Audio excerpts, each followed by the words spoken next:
Hello there and welcome to another Sunday night here on Citi TV. Could only mean one thing: Scorecard is live on your screens, and it's been an absolutely fantastic international break.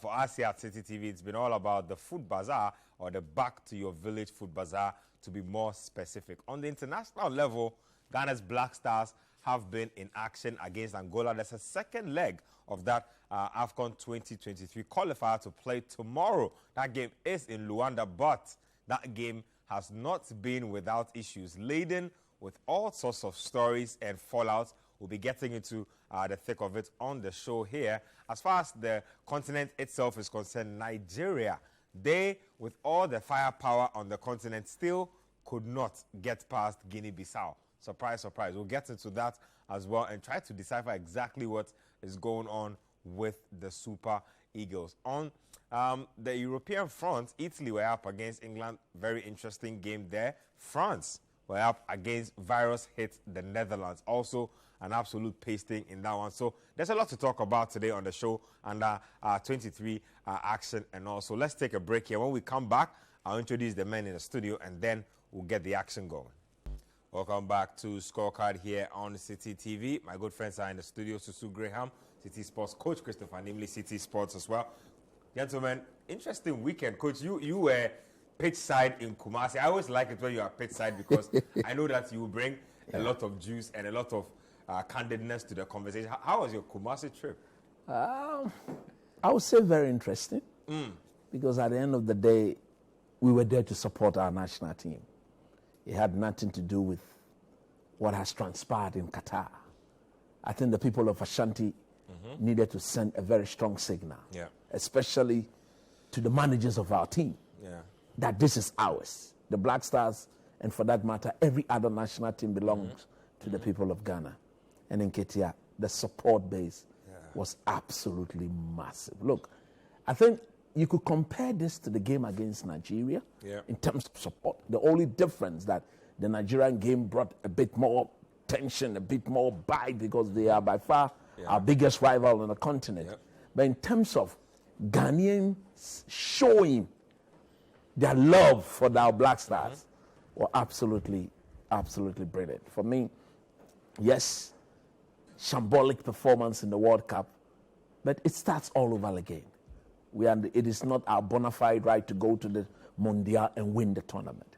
But we wanted to show the players that we love you. And we've gotten to the stage where it is time. I repeat, it is time. They give us what is deserving of the people of this country. It's been 42 years since we won any major tournament. That game against Angola, I believe strongly, is the journey to put an end to a 42-year wait. Big statements there. So what has your international weekend been like? Different from the club weekends? Yeah, it's a bit different without the Premier League, you know. I've even found myself watching some other sports to kind of pass the time. You know, I was watching a bit of ice hockey on Saturday night, you know. But it's just different, and I like it because I think everyone likes I think a lot of fans don't like the international break because their teams are not playing. But I think it's also important for countries to play. And a lot of these teams go home and then their fans can see the players who are playing abroad in their flesh and that kind of stuff. So I think it's a good time for the fans of football, especially the ones who are more stadium going. And because, I mean, if you don't watch the Eredivisie, there's not much on TV unless you have certain paid subscriptions. You won't get to watch them. So the people of Kumasi go to see Mohamed Kudus play, for example. It's not something they are going to get all the time. So these small things, those type of things have been happening all over the world. We are seeing Ronaldo is breaking some records here. Messi too is doing his thing. There's a lot of interesting things happening. It's great to see. So I think I like the international break because it's a different flavor.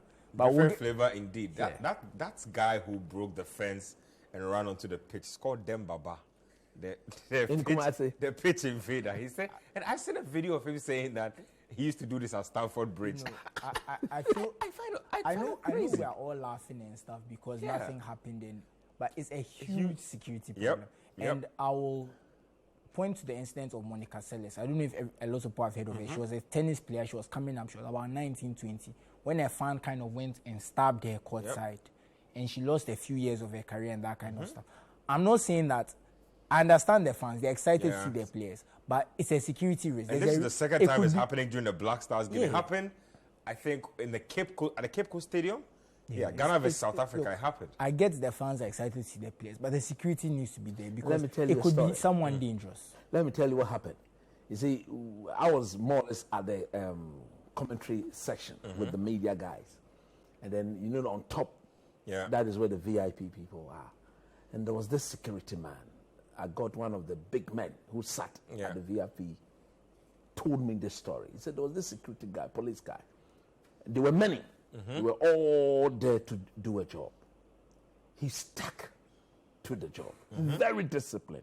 To the extent that even when the goal was scored, I was told that he didn't even tend to watch. And this is... He was very much concerned about his job. He was there to do the job. And that was... So at the end of the day, you got one of the big men, more or less, asking people who had seen the job the young man to put together some small money. For him. And then they collected something good and they gave it. Look, all his colleagues, none of them were that disciplined. And I see this at the stadium all the time. Security people lose their concentration. They are taking selfies. They are taking videos when the game is good. I see it all the time. Look, I was even coming to the Demba Bar incident. I was about to say that, look, as much as, like I was saying, I found it kind of amusing, it was interesting that he was getting interviewed as a pitch invader. That is lending credence to bad behavior. That should be condemned. And that's exactly why when you watch the Premier League and stuff, when people come on their pitch, they don't show they put on their pitch. Exactly. Do you remember was it Everton Newcastle? There was some game where a guy came and chained himself to the goalpost. I don't know if you remember this incident. I think I do. The game went for 2. We were covering on the Premier League. We watching on the TV couldn't see why the game was stopped. We saw a guy walking with wire cutters to go and cut the guy off the post. But on the cameras, you won't see what's going on. But it's on social media people post because they don't want people to get that thing. Because they were doing it for a campaign, that kind of. Because people, because it's the Premier League, people are watching. So they don't want their pitch invaders to get. Like, I know we are laughing, but we should also be looking at the serious Exactly. side. So we dodged the bullets that it was someone who was just a fan, just wanted a picture. He could have had anything. He could have had anything. Let's be better with our security. Let's get into this week's action in the Ghana Premier League. It's just one game for us. The Hearts of Oak versus Karela. It wasn't a very pleasant day for Accra Hearts of Oak. Let's check out that. So after the pre-game shenanigans from Richmond IE, he had some white substance rubbed all over his body. I've heard all types of excuses. Whatever it is, these things are... I don't know how to even describe this. Coach... I just want to say something before we go into the match. That was a very poor performance from Hearts. In the sense that Karela don't score.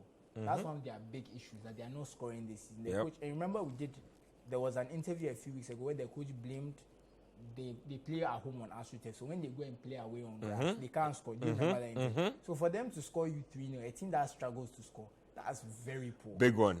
Yeah, so if you look at this game, I've had time to watch the game again, over and over again. There was no coach for Hearts of Oak. I say that with all due respect to David Oklu. Goodness me, what was that? Because the first 2 goals, the same trend. It happened and happened and happened and happened throughout the first 30 minutes of that first half. He did absolutely nothing to stop it from happening. They conceded from that. Look at the third goal. Kunedi Yadom and his defensive partner, more than 15 yards apart, with the striker standing in between the two of them. None of them being aware of the situation. That is absolutely no coaching. No coaching at all. You see, when you win 1 or 2 games and you are the coach of Hearts of Oak and you think you've arrived, this is what you get. This is what you call reality check. Check you and put you in your right position. I think this team is not being managed properly. Forget about what Togba Fede is doing. He's the bankroller, but he's giving the team to people to manage on a daily basis. The manner in which the coaching situation of Hearts of Oak is being handled, changing every now and then. It's unacceptable. Hearts of Oak, Mansa Santiko Tokoenko should come on with some form of consistency. There's absolutely no plan. They don't know where they want to be in 2 years. From what I'm hearing, Matic is a goner. He's not coming back. He's taking them to, I hear he's going all the way to FIFA to try and get some money. This is what you've called for, and you get it. But at the end of the day, there is no long-term plan. You remember on the same program, we spoke about why they shouldn't have sacked Samuel Buedo. They shouldn't have done that. And they did. And at the end of the day, you ask yourself, after the sacking of Buedo, has the team progressed forward? Nope. At least Buedo would have guaranteed an FA Cup. If he was there. Yeah. I don't want to go that because, competitions do happen. But we saw the coaching job he was doing. That's what I'm saying. We could see what he was trying to do. We could Exactly. see the team was playing a certain way. If We you could see look at, results. look, if you watch them play, look, it's absolutely pathetic. I repeat, they don't have a coach. And I say, with all due respect to Oklu, you understand what I'm saying? This job is not good enough for House. No, he was more or less appointed as a part-time coach who accepted to be the deputy of whoever was going to come when Brady was sacked. That alone tells you that mentally he's not up to the task. Because every coaching course you go to, you don't allow the managers, the owners of the team to appoint the assistant coach for your head coach. For the fact that Oklu accepted that I'm going to be the assistant of whoever was going to be appointed as head coach, that alone gave. And he's won 1 or 2 games. He may think he's arrived, like they're thinking. Go look at the football they are playing. They can't even pass. They can't even control. There's no off-the-ball movement. There's no proper shifting diagonally, horizontally, vertically, where the ball is. Everything is so shambolically done. And for me, I wasn't surprised. Look, Karela should have beaten them 5-0. They should have been, the Wafa thing should have been repeated again. This is some years back when Wafa gave them 5 or 6. That should have been repeated by Karela. But they themselves very poor in front of goal. The House of Folk did nothing. They couldn't even create one opportunity. And that was how bad. And for the goalkeeper, look, I think that I was a kid when I saw Shamokwe, the late, put powder on his face when I went to the stadium. For him, he would get to the stadium and he would pour the powder and then he would shake his handkerchief. Just because everybody knew his background. Everybody knew what Shamokwe was all about. But in this modern day, modern era of football advancement, football technology, proper eye-opening, you do this. And the head coach, the management, the doctors, they all allow him to do that. I think this is a sanction by the What message teams. are they sending across to the youth? What message are they sending across? Or where did they go? Did they go to Newtown for them to be told they should go and do that?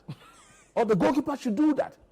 Look, it must be condemned. And then we are hearing chicken pox. If indeed it is a matter of chicken pox, the medical team should be sacked. The referee who officiated the game should never get closer. The match official, the match commissioner, all of them should never get closer to our game. It's very irresponsible. It cannot be Because chicken if you pox. look at the age of the people playing who are in their 20s, the older you are, the more dangerous chicken pox gets to people. Exactly. So if we are talking about putting their 20s, this is not an under 12. If he had I've heard like chicken, he had an itchy skin. Who allowed him to go and keep? No, chicken pox is airborne like COVID. Chicken so pox, you need to be isolated. You don't play with COVID, so you wouldn't play with chicken Exactly. pox. Accra Hearts of Folk. Let's just move it on. Let's get to some national team related stuff. And let's start off with our under-23 team. They were up against Angola. No, they were up against Algeria, rather. That game was played away in Algeria. Ghana managed to get a 1-1 draw in that game. There's a return leg on Tuesday to be played. Let's get to the highlights of that game. We'll come back and then we'll discuss in the studio. So very tricky encounter away for Ghana there. Still managing a 1-1 draw. Coach, let me start with you. This team has been credited for having incredible quality. In the end, they managed what should be a decent result to build on here at home. Having incredible quality, I think we should be very measured. Because at the end of the day, if you watch this game, I watched this game. Truth be told, we were lucky. Although we played very well. But the chances we gave away, we were very, very lucky. Don't forget, the Algerians missed a penalty. before they scored from another penalty. Those two penalties aside. We have to also add that Angola, while it was amazing, that's not a chance. Yes. It was literally out of nothing. Out of nothing. You want to credit Isayako. Whilst if you were to take away those two penalties, they created the better chances in the game. Danlad on the day was absolutely brilliant. He didn't even save the penalty. The coaching from Ibrahim Tanko was absolutely superb. So as to whether they've got incredible quality, yes, individually they may. But as a block or as a unit, I don't think they are the team which should be, oh, come on, these guys could go all the way. Having said that, I think on Tuesday, they need to be very careful. They need to be very, very careful. Careful in the sense that the match takes them to the tournament proper in Morocco. So there's everything to lose, there's everything to play for. There has to be a proper approach. It's 1-1. We have an away goal advantage. If it was to end goalless, we qualify. So the technical team, they are supposed to recognize that we have some form of advantage. Because what you don't want to happen is to get the Algerians to score first. Then we need to go and equalize to restore what?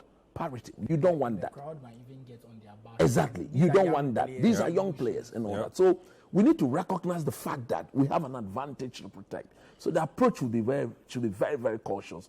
Cautious not to say when we get the opportunity to go at them, there should be proper balance. We've got Barnier is there, there's Isayako is there. There are good individual players who can carry the bull by the horn and get us where we want to be. But again, every player should understand what is at stake. The last time we were at the Olympics was in 2004. I think it's almost 19, 20 years. It will be 20 years. Almost that. So going forward, they need to understand that there's everything to play for. And therefore, everybody is supposed to be on the same page. Commit yourself to the tackles. Press when you need to press. Play it simple. Of course, I don't expect Isayako to repeat what he did. No. He shouldn't do that. Because if you give him 20 chances, he will score only one, which is the one he scored. Coach, you won't score one. Let me, 100, because he's, okay, let's say 100, he will score one. You understand what I'm saying? So they should play it simple. Try to fashion our chances. No, we cannot, because in this game, we couldn't catch them, we couldn't open them to create a clear-cut chance. And we are playing at home. So the patience in our build-up will get us where we want to be. Of course, the Algerians know that they have to score. So I foresee them coming at us very early, and we need to accept that boldly on our chest and repel them. Once we're able to repel them, then our big guys will not take control of it. Because the longer it stays at 0-0, then there will be spaces in between the Algerians. They'll push further forward, then we can go and punish them. The speed of Barnier, the creativity of Isayako, and those guys will do a lot too. But we need to be very, very calm on the day. Well, some bit of breaking news coming in. Antonio Conte has left Tottenham. That's the big news coming in. My producer is just telling me right now. It's not surprising, isn't it? Big news. Let's just take a break here on the show. When we come back, we'll get into some Ghana stuff. We'll see if we can fit Conte somewhere into our schedule. Let's take a break here. We'll be right back. Welcome back to Scorecard here on Citi TV. And just before we went on the break, I gave you some breaking news. Indeed, Tottenham have sacked Antonio Conte. It's been a frosty past couple of weeks between himself, the playing body, and the club as a whole. Finally, something has given. Coach, let me take your initial thoughts on this. We saw it coming after that Southampton draw. He said a lot of things that basically made his position untenable. Yes, exactly. And to be honest with you, everything he said was true. But it was the manner in which he said. You mean you don't say that when you are in the job? Exactly. And at the end of the day, I think it was a marriage that was forced upon each other. The director of football, I've forgotten his name. He's Fabio Patrici. Yeah, he's a very close friend of Antonio Conte. Yeah. But for him, there was no way Conte would go and accept to coach. Remember that he rejected them first. They went for him. They went for Nuno Espirito Santo. They sacked him. They went all around and then came back to him. And then they went back to him. And at the end of the day, he gave them some strict conditions. That if you want me to come and coach, you need to back me. Conditions they met, or? They met. Yeah. They met. Because look, the signings... They paid 60 million for Richarlison. Yes, the signings they gave him at the beginning of the season. We all thought that once he came last season, steadied the ship, got them into the Champions League, the players they brought in, that would allow them to compete. But look, the brand of football, I think it would take a miracle to get this brand of football to survive in the EPL again, going forward. Now, I don't know when. Season. Because that Mourinho sit back, compact, defensive, waiting for one opportunity or one mistake on the part of the opponent to score is gone, is over. It's not practical. From the way Pep, Klopp, Ten Hag and co are doing things now. We've moved away from that. And for me, it was a marriage that was never going to succeed. I'm happy he's left. Because take it or leave it. He's a top manager. Top coach. But one thing I don't like about him is his attitude. The moment things start to lose, he's a bad loser. He wouldn't accept. The moment his team start losing. I think every good coach is a bad loser. Not every good coach is a bad loser. No, not every good coach is a bad loser. I think no coach likes to lose, but I think he's immature. I think that's the bigger problem. No. Right? I think with Antonio Conte, he's a bad loser. Because, you see, no matter how good a coach you are, there will be days you will lose games. There will be time where your team will go through a very rough patch. Yep. Can you mention any coach who hasn't experienced that? Every coach would have. But your ability to galvanize and get your team to believe in you and the way you want them to go about it will get them to resurrect and begin to go forward. On the part of Antonio Conte, anytime his teams were to go through such bad patch of form, his body language, even on the touchline, he started latching on the press. We saw it at Chelsea. We've seen it again. Look, I remember very well that when he was available and Oli was not performing, most people say we should go for Toto Conte. And I said, no. Man, you don't make that mistake. And I was happy for once. The legends of United were spot on when we have the likes of, I think it was Rio Ferdinand in particular, who said that no, he's not couch for Man United. So United shouldn't go for him. And I was happy United didn't go for him. And at the end of the day, I don't see him to be a manager that should be looked at by any English club, because he's not going to move away from that Catenaccio Italian way of coaching. That is his brand. If you are going, so I think he'll be a success in Italy. He's always been a success in Italy.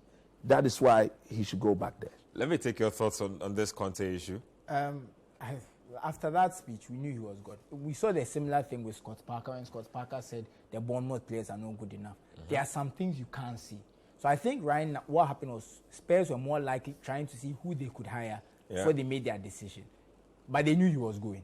And that's the truth. And what is more disappointing is probably their performance in the Cups.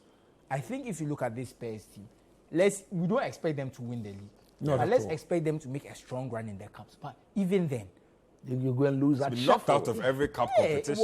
It was very pitiful. And back to the bad loser thing, just to emphasize what I was saying. If you look at someone like Klopp, you can see he doesn't react well when the team loses. But he knows how to talk. He knows that you don't go in the media and talk by heart. That's why I mean that. And throw your players under the bus. That's why I mean that a lot of coaches are bad losers, but they are mature enough to keep it private. I'm sure that when Pep loses, he's a terror. He wants to blast a lot of the players. But he doesn't bring it to the media. And I think that's what I was your just players. trying to say. He called them all kinds of names. And that's what I was just trying to say, that you don't come into the media and display like that. No, but see, the reason why, in his case, he's got a history of doing that. There's a litany of things that we could say that he normally does. I don't disagree, but I just feel like other coaches, there's a bit of maturity to know that this is not the time and place to do that. They will do it in their dressing room. I don't think after the 7-0, Ten Hag was smiling and happy with the play. He probably gave it to them in their dressing room. But when he was in the media, he just said, we didn't play well enough. We have to get better. Let's move on. You see, didn't call them a shame and because see, at the end of the day, these are the same people you expect to work for you. Exactly. So you don't condemn them in the open and expect them to go and do the job. And for me, I don't even think what he's saying is true about the players. I think it's true. Because everything is said about this Tottenham team. No, they have a weak. Let's look at specifics just quickly before we move on. No, just because every player has to play for a while to win a trophy. You are not born with that trophy winning instinct unless you are lucky enough to start out in a team that's already winning trophies. Spurs are not winning trophies, but I don't want to say it's because of their players. I think they've also hired the wrong manager a lot of the time. I think Daniel Levy. No, but he's a born winner. Antonio Conte is a born established winner. Let me explain. You buy players for the whole Pochettino high pressing project. It doesn't work. Then you go to Mourinho. You see, I think their own insecurity about their lack of trophy has made them choose a certain type of coach. But when they are also buying their type of players, they are not buying players to match their coach. I think that there's that. Mourinho got them to the Carabao final. He got sacked some few days before the final. The players didn't step up. They didn't. They threw in the towel. If Jose was there, he would have won them that title. Fair enough, we could say that. So Tottenham's issues are plenty. The manager is gone. I wonder what will happen next season. We hear that Stellini, the deputy manager, will stay in charge to the end of the season. But I'm even more curious. But why is he even accepting to stay in charge? Antonio Conte brought him. Yeah, he should go too. He should go with him. Well, I'm sure he will. I think they are trying to have as little, turmoil as possible. And I think because they realize that Conte is the problem. And Conte is probably not going to get a job for a while. I think even if Stellini stays, by the time Conte gets his new job in the summer, he can go. Wow. But I think he himself is just like, look, he probably even feels bad that Conte went to do that. But look, the Spurs people themselves are not serious.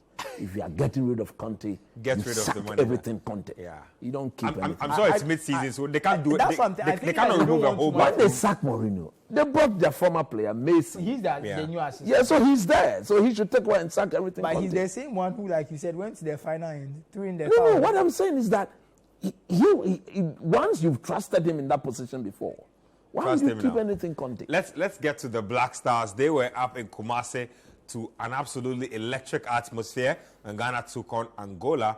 Ghana left it right at the death to win this game. Antoine Semenyo getting his first competitive goal for the Black Stars. It was big. It brought 3 points. Let's check out the action. 1-0 is how that game played out. Ghana getting all 3 points today. Coach, you were in Kumasi for this one. How different is it? I mean, watching from that close. Aside us watching at home, I thought it was a very scrappy game. In the end, I feel like we were lucky. I thought Angola let us off. They had a chance, and I believe the first 5 minutes, point-blank range, striker took an extra touch. The chance was gone. But if they had scored that, I was looking at a very different game. To be honest with you, we didn't do enough to win the game. We created one chance. That's what I'm saying. We didn't do enough. For being the home team, we didn't do enough. Our play wasn't exciting. What would you put that down to? New coach, new team assembled? I think new coach, yes. Not having too many training sections with the team to get them to accept exactly what he wants them. I believe he had only one proper training session with the team. And I also think that the selection on the day, especially in midfield, was a bit not good enough. The inclusion of Edmonado, look, like I said on Sports Panorama, all those closer to the young man should tell him that if he could go to the Bernabeu and boss it, whenever he's playing for the Black Stars, he shouldn't see himself as a player who is just playing to justify why he's in the team. He should see himself as being good enough to compete with anybody in the position. Because the manner in which Partey had to micromanage him, his movement off the ball to help Partey play was absolutely appalling. This is the zenith. This is the apex of Ghana football. For me as a technical, when I'm watching, I'm seeing your midfield partner virtually directing you on what to do at the least opportunity. Then I begin to ask myself, come on, man, what is he doing there? He shouldn't be there because he looks completely lost.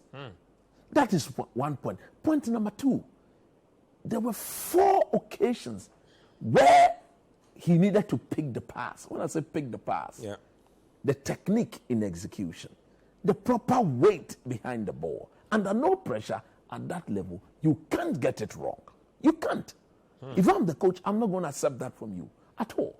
And he repeated that over and over again and again and again.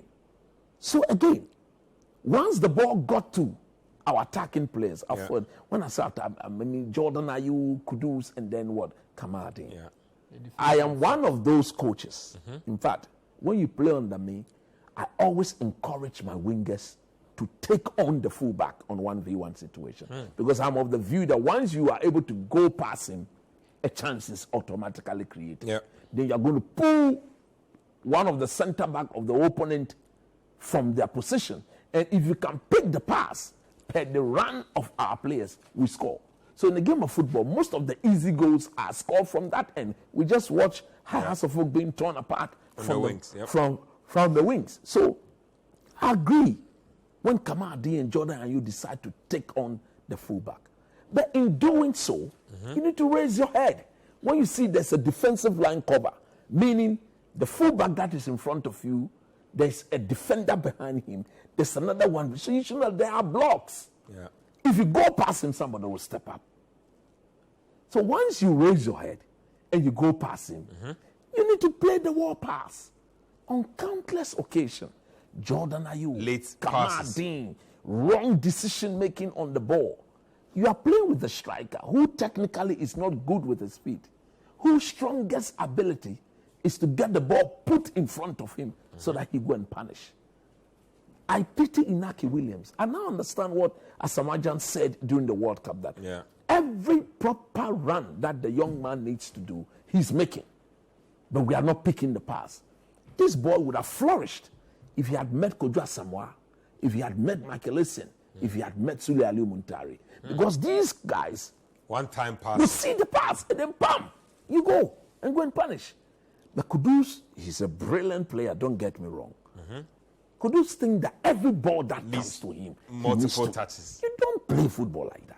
I always say that's why you don't play football like that. Don't want to play in midfield. He doesn't pass enough. Because at the end of the day, you invite unnecessary tackle, and we need you to last the duration because you are so key. If we were to lose you, hey, big time problem. And so it's now up to Chris Hughton and co, the technical team, Masawu Didi Dramani, George Boateng, Chris Hughton and co, to more or less get these boys to play like they normally play when they are in Europe. Because when Kudus is in Europe, it is not every ball that he decides to dazzle with. There are times when he sees the pass, it is give and go, advancement. We want to advance as quickly as we can. Because look, in the modern game, football is being played in such a way that if you can quicken whatever you are doing as a team, you give the defending team less opportunity to organize themselves and deal with the situation.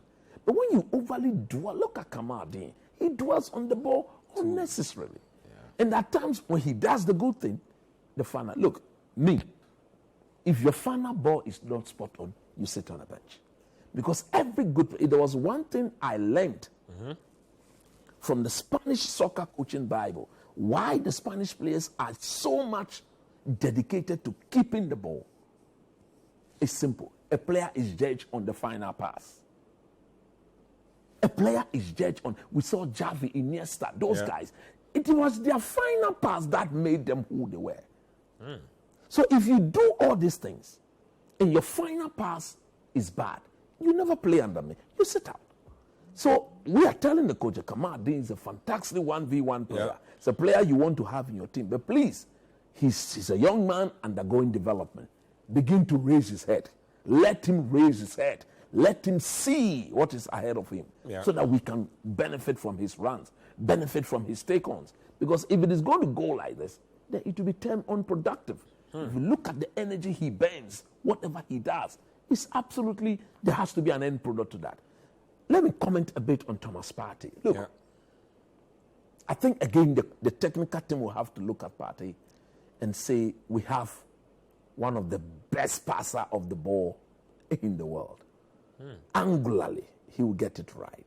Vertically, he will get it right. Sideways, he will get it. But if you study Partey, most of his passes has to do with the forward passing. At Arsenal, he's able to dazzle and more or less dictate game because there's lots of movement ahead of him. I said this during the World Cup. That one of the reasons why we shouldn't think of playing Andre Ayew in the number 10 role is because he doesn't move a lot. And that more or less hinders Partey from influencing the game the way we want him to do.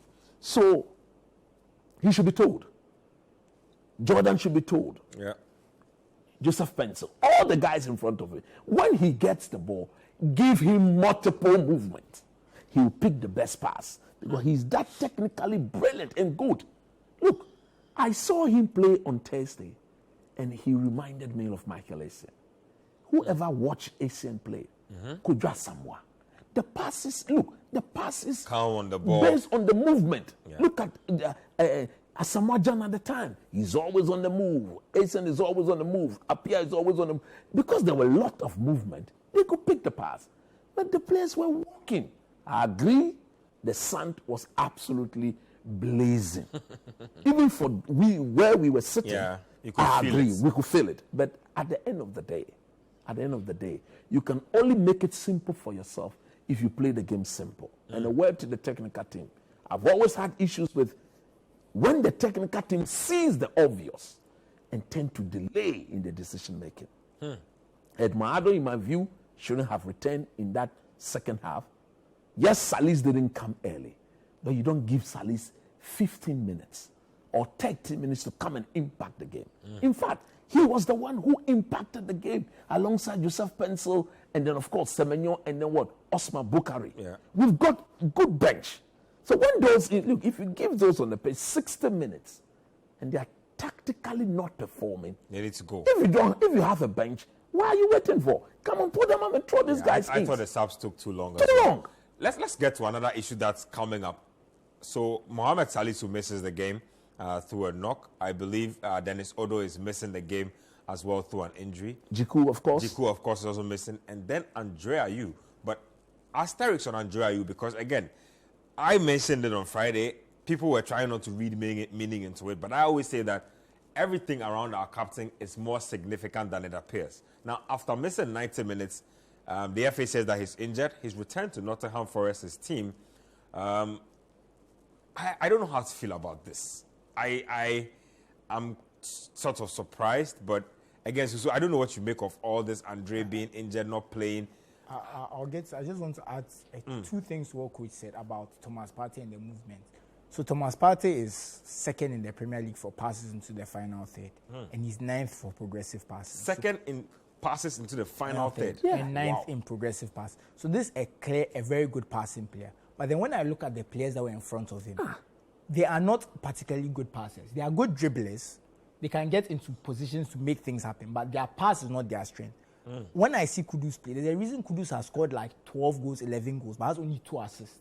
He's not a creator in that way. He can get himself into good positions, but his final ball is not his strength in that way. We look at our other players, and so when Inaki was making those runs, that's why they weren't able to find him. Yeah. Because that's not their strength.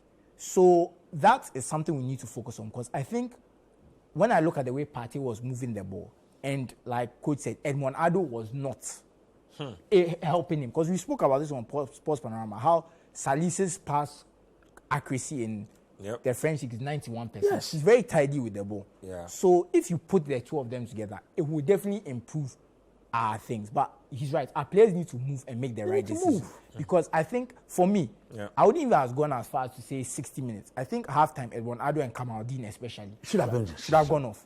Because I like Kamaldeen. He's exciting. He gets the dribbles. But because there's no final ball, there's no end product, what does he add? Because you beat your man and then you waste the ball. Yeah. You've not actually helped the team. And when you beat your man and waste the ball, there's a good chance that your team is going to be under pressure from a counter-attacking situation. And he was also not falling back. So the guy kept dealing with Gideon Mensah in and out all day. But then that's just my small thoughts on the game. That the movement is there. We just need to find a way to harness it. We need to look at our wingers and see the ones who are better at the final ball. So Pencil, this is someone who has a very good final ball from what we are seeing. Bukari. He should be playing. So these things are just a little things. But now going to Andrea Ayew, I said it on Sports Panorama, for me, it's a big deal if your national team captain doesn't get any minutes in the international break. I don't care what anyone says. It's a big deal. If they say he's injured now, that's a different one. There's an extenuating circumstance. But if he had been fit and we had gone to Angola, and even, it doesn't matter the game state or whatever, he doesn't play any significant minutes. And by significant, I mean at least 15 minutes. 5-0. 15. At least. That is a clear indication of where the coach sees you and how your international future is looking. We cannot escape. Look, let's call a spade a spade. He's been around for 16 years. No coach at this level should treat him like a 25-year-old. The young man must be, they should sit him down and get him to, he's going to be used peripherally. I don't think he's buying sparingly. He either accepts that or he retires from the national team. I think there are very interesting days ahead for us with regards to him. Look, we need him. Don't get me wrong. So he should now allow the technical team to recalibrate his role. And use him to the benefit of the team. It's not about him, it's about the team. So you give Andre 20 minutes, last 20 minutes in games, he will come and he will be the headline maker. He will make the headline. But if you start him in there, after 30 minutes, because look, the speed with which football game starts, that first 15 minutes, that is where if you are not fit, you get gassed out. You cannot go the entire duration of the game. You'll be breathing like that. So look, we did it to Sule Muntario. Yep. Muntari at the time had won the Champions League, had won the Scudetto, has won the Coppa Italia. Muntari going to the 2010 World Cup had won the triple in Italy. Let's get to some. I just want to finish off. And you look at how he's being used at Nottingham Forest. He played 7 games. He started only one. So even that one, he lasted for 50 minutes. Even that one, you can say that, okay, maybe he's now joining the team. But I don't have, like Coach said, leaders are important. Yes. We need to bridge the gap because he's one of the last ones from that 2010 World Cup. Yeah, who's remaining? He's the only person left. His experience is invaluable. But we also need to accept that he may not be necessarily a starter because the way I see it, we were playing Kudus on the right wing. In the World Cup. And it cost us because of him. That's one of the things you have to think about. So I'm not saying that we should stop using him at all because I still believe that maybe if you are chasing a goal, bring him in. He's good in the air. He's good in the box. Exactly. He's a 6-year. Now he's more or less a 6-year box player. If you play him as a number 9, then you need to go directly to him. You put the ball into space. So maybe when we are chasing games, we go 4-4 to him and Naki William or somebody up top. Let me read a few messages before we take our second break. This one here says, even in Scorecard, Ibrahim from Tamale with this one. He says, in fact, you guys are doing a fantastic job. Today, I feel very sad for Ghana football. My darling club, RTU, went to Doma to beat Adriana Stars 2-1 after 90 minutes, and the official said the game won't close unless Adriana equalized. Finally, they succeeded. Shame on Ghana football. This one here says, as for Hearts of Folk, the least said about them, the better. Their performance is just like the guy who is handling their social media. I can't believe it. Always blaming referees when we are all watching the game, knowing how poorly the team is performing. Okay, this one here says we have sold our wife to Bayern. Oh, God of Abramovich. Visit us, the Blues, you say. This one here is from Kojo. No, this one here says Tottenham is not a serious team. The same style Conte used at Chelsea, Inter Milan, and Juventus won them trophies. Why are Spurs saying that this will not work for them?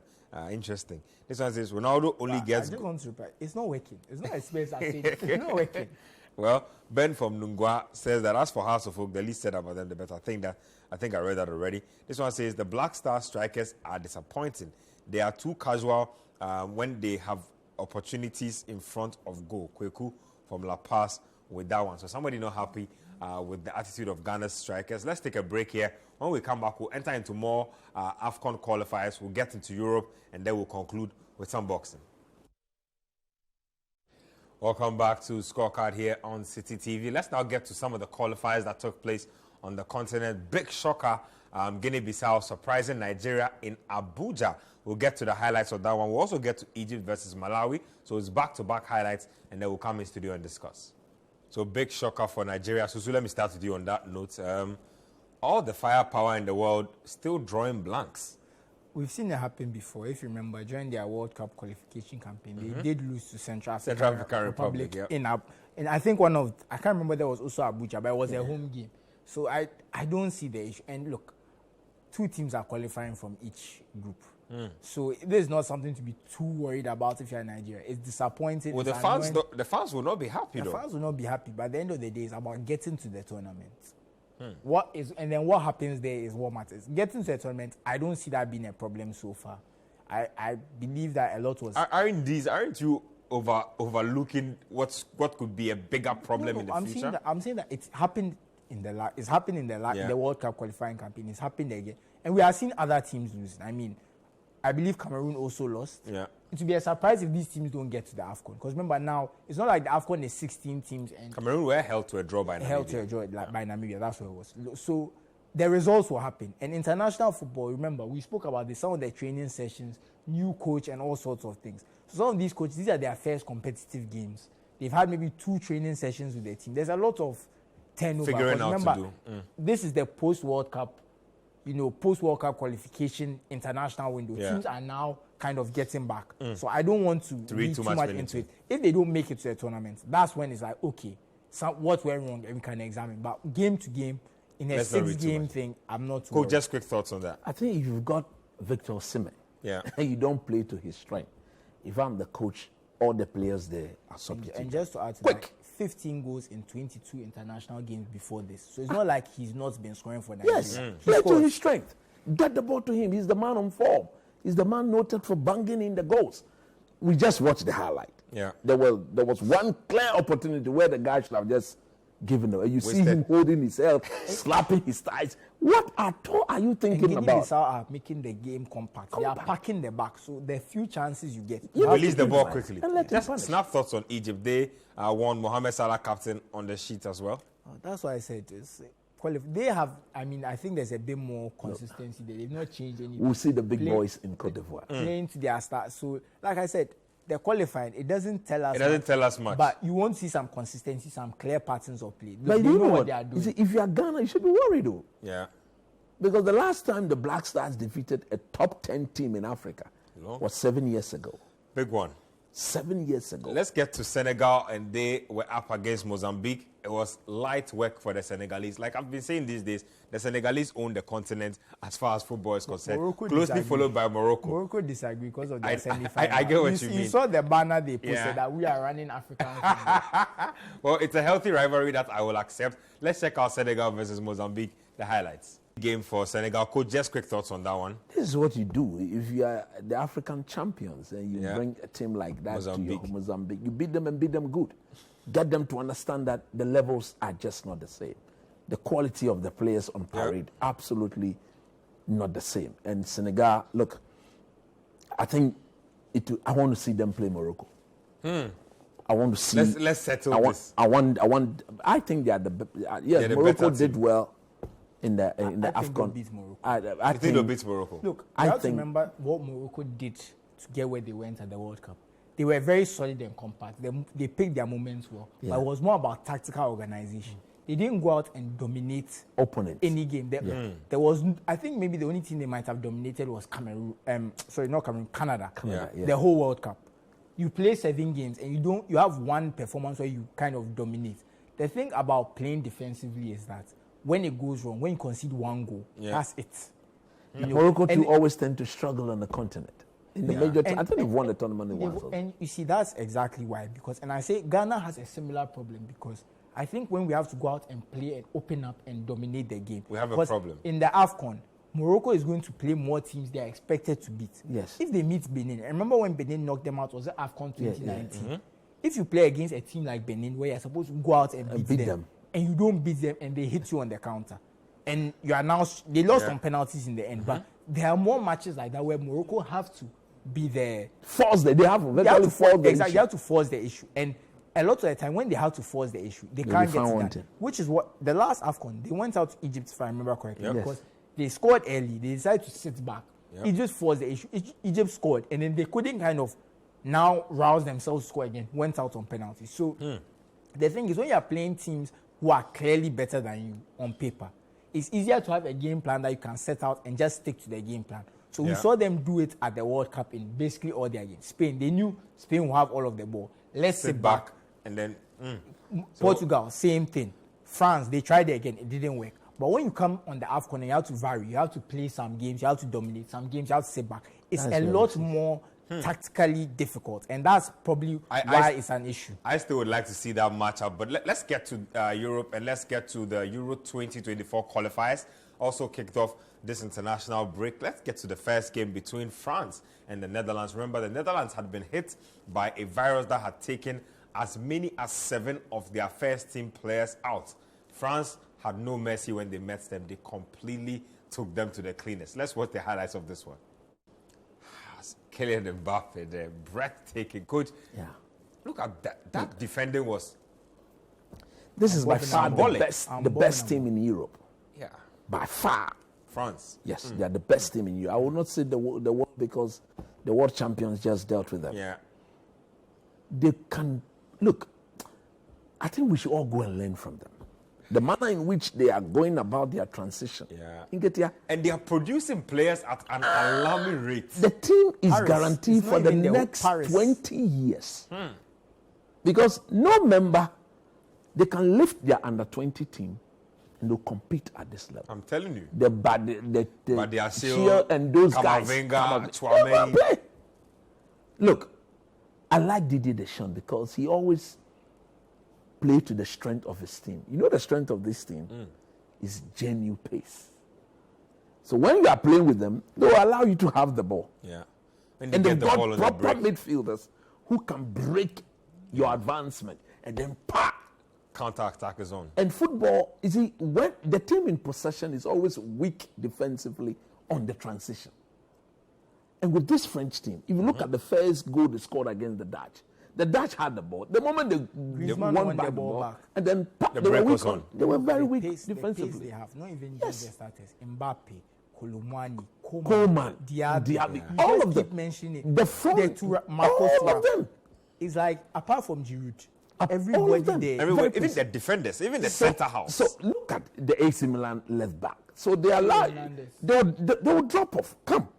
Yeah. So if you are going to play France, and you are also not smart, look, once they come for you, they will discipline you good. And for me, I like teams like that. Yeah. This is our strength. This is a team missing Pogba and Angola. Yeah, so we play to the strength of our players. So the Dutch, they lost the ball in dangerous areas. The first goal. That's what I'm saying. Issue, dangerous, pam. So once the Mbappe goal that you say he was just good. It was just a giveaway. Pam. Yeah, just toying with the defenders. Yes. Let's get more highlights. Let's get this time to Sweden versus Belgium and then Spain versus Norway. Let's get to back-to-back highlights before we come in studio. Let me take your thoughts on Belgium winning. New coach, new atmosphere. Lukaku returning with a hat-trick. Yeah, and I think he needed this because if you remember, was it the Croatia game at the World Cup? That was the Hall of Shame, really. Because look, we know Lukaku. He wasn't fit. He wasn't sharp because any other day, he scores at least one of those chances. There was a one that literally bounced on his stomach, if you remember. Yeah. And he was being blamed for the kind of them going out. In a way, he was responsible. But at the same time, Belgium hadn't offered much in the tournament, which is why they were on that day desperate for a win. And Lukaku couldn't deliver. It was unfortunate, but there was a lot of pressure on him, and he couldn't deliver when he had to. So he needed this for his confidence. He struggled at Inter Milan this season. They've paid a lot of money for a club that's struggling financially. Even a loan where you are paying such a huge salary is a huge investment, and he's not repaying it. He can't supplant Edin Dzeko in the starting lineup. So it's a very difficult situation for him. So he needs this for his confidence. But I think it's a good win for Domenico Tedesco. He just got hired for the Belgian job. He was previously at RB Leipzig, Schalke, and a number of German clubs. So he's now making the foray into international management. So it'll be interesting to see how they play. But if we know anything about him as a former RB Leipzig coach, we should expect something very exciting from Belgium going forward. Coach, talk about Spain. They also appear to be in a rebuild of some sort. The World Cup wasn't as kind to them as they would have wanted. Morata is leading the team now. Younger players in the mix now, back to winning ways. I think one thing that is so beautiful about Spain is their way of playing, irrespective of the change in generation upon generation. That the style of football remains. I think what they should be adding to that, it is good to pass the ball to and fro, sideways, forward, but you should now be shooting at goal. And that was what we saw that resulted in the first goal. They've had a dip in strikers. Yeah, dip in strikers. So midfielders now should be given the responsibility. People like Gavi, Pedri, they should be striking the ball from this because technically it is within their DNA to do so. You don't forget Xavi Alonso those days, 30, 40 yards, he could strike the ball. He scored 2 from his own half in one season. Exactly, and it is them. So for me, I'm happy with the transition. You know, I like them so much because of their style of play, but there has to be an end product to that. In the World Cup, they could pass the ball sideways, and Enrique kept encouraging them to pass the ball. Come on, go for it. It could deflect. It could end up in the back of the net. With the new manager, I think this was the manager who lost the Olympics to Brazil. He's been given the opportunity to stake a claim for himself. And so he needed that win. He's had only one head coaching job in club football. That was in the Spanish third division. Third division. So it tells you the decision they've made. They want to give him a chance because of what he's done for them. I think, look, going forward, they are not afraid to do the transition. We shouldn't be afraid to do ours. Let's finish off today's scorecard with boxing. And let's go to Fresno, California, where Ghana's Richard Obletekome was seeking to put behind a bad record. Remember, he had not won. He'd won just once in his last 4 bouts. He was seeking to improve that record against Jose Ramirez, the Mexican-American. Ramirez had a long layoff, gotten time to go get married and stuff like that. Back to the ring, he said that he wanted to get back to his dominant race. Remember, he's a former unified belt holder in the super lightweight division. And so he was heavy favorite coming into this bout. Richard Comey was hoping to use this bout to get back in contention for a second world title shot. Ramirez was having none of it. Let's get to the action inside California. Richard Comey, Ramirez. Let's check out the highlights. Ramirez giving Comey an absolute whooping, if I have to put it lightly. Since he won the title, we jubilated, took him to the Jubilee House. I think the president gave him a car. Yeah. He's been a disgrace. He's 36 now, though. He should retire. Because he's not beating anybody. Lomachenko defeat, Teofimo Lopez defeat. He's not going to. Pedraza split draw. Last one was against Jackson He's Marius. completely out of shape. Look at his stomach. And he was supposedly in camp for 4 months. Come on, man. Look, enough is enough. He's done so well, up to date. Yeah. He should just retire. Because he's not beating anybody in that division. Simple punch to your... What? He's completely out of shape. Just look at him when the camera fell on him. Look at the cholesterol. I will admit, no. Look at the cholesterol all over him. He should be looking masculine. Good six packs and all that. To be fair to what coach is saying, Comey is typically a very chiseled guy. I've seen him look better than this. And honestly, I've seen him look better. When I watched him, I said, but what is wrong with Comey? If you are fighting in the name of Ghana, you're getting a national, like somebody said he ate okro and bankun some time ago. You remember? I remember. I was in the States by then. I had paid to go and watch that match. Manny Pacquiao and Joshua Clottey. Just held the punch, follow Pacquiao everywhere. You couldn't punch. Big guy like you. Disgrace us like that. It's enough. They've done enough. They should just go and retire. He should retire. He should just retire because you think his time is up. No, but he's won 1 out of 5. No, look, I get what coach is saying in the sense. What? Not that you are finished, because we've seen boxers going to their early 40s. He's finished. What do you mean not that he's finished? I mean, he's finished. But you see, he's a champion though. Yeah, he's trying to make this was an eliminator. If he had won this bout, he was in with a shot to fight for a title again. That's what I say, Coach Milan. He's 36, so he's getting towards the end. There's still time. But like Coach said, you have to get in shape. If we are seeing that this is not the best shape this is not his shape. It's not good enough. Because you have to put your best foot forward. If you go and you're in a situation where you're not in as much shape as you have been, you are just wasting everyone's time. Everybody listening to me, go and watch the clip when he even lost to Lomachenko. Look at his body structure and compare it to this one. Compare it to this one. I certainly agree with that. 36-year-old Richard Comey, the pay purse is good. Hopefully he can bounce back properly. Coach is right. The pay purse is good. Maybe he's fighting for the money. Well, I'm sure there will be better purses, so he's not thinking about retiring anytime soon. But Tomorrow, we have an AFCON second leg against Angola. That's Ghana. On Tuesday, Ghana again, under 23, will be up against Algeria. So, international break still wide open. A lot to still break down from there. Thank you, Coach. Thank you, Susu. Always a pleasure coming your way with Scorecard. Same time next week, you know where to find us.